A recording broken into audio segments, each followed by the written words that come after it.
rigole. Je découvrais à peine les films porno. J'étais jeune, j'avais 16 ans, donc je taguais Rocco. J'ai pas fait trop de vandalisme, hein, mais c'était Rocco. x3, je me souviens, x au cube.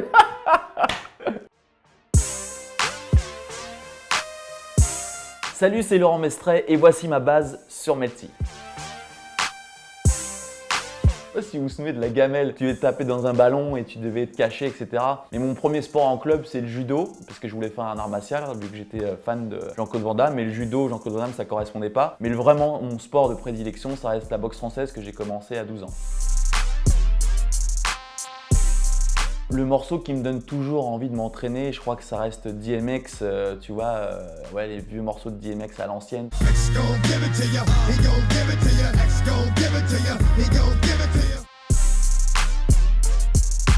Je crois que c'était à Orly où j'avais fait un championnat de boxe française, championnat de département, où je me souviens, j'étais tombé contre un mec qui avait tout le quartier à Orly, donc j'entendais « Vas-y, nique ça, défonce-eux » et tout, et moi j'étais tout seul, j'avais pas de potes, etc. Et finalement j'ai gagné parce que ça m'a motivé, je me souviens, je l'avais battu un petit peu à l'anglaise, tu vois, boxe française c'est les pieds-points. Ouais, c'était super.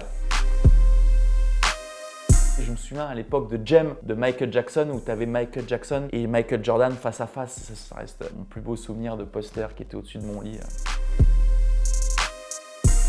Team Game One, voilà, donc ça reste une émission sur le jeu vidéo et sur la culture manga. Mon émission préférée, ça reste quand même le Club Dorothée hein, à l'époque.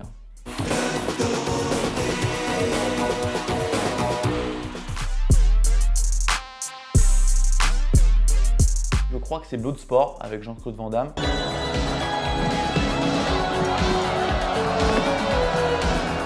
J'ai dû le voir, allez, peut-être 20 ou 30 fois, je connais tout par cœur. Même les musiques, quand il joue à la borne d'arcade, ce film, je l'ai vu, allez, ouais, 30 fois. Ouais.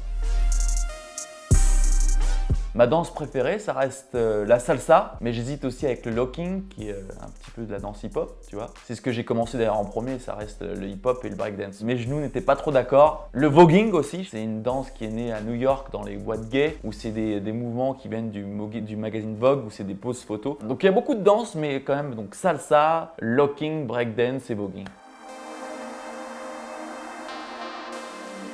Mon épreuve préférée, c'est l'épreuve de la dégustation, mais aussi l'orientation et forcément le parcours du combattant que j'ai gagné. Mais la plus dure pour moi, ça reste l'épreuve de la dégustation, surtout quand tu es comme moi où tu as peur des insectes. Donc forcément l'orientation, l'épreuve la plus difficile pour moi de Koh-Lanta.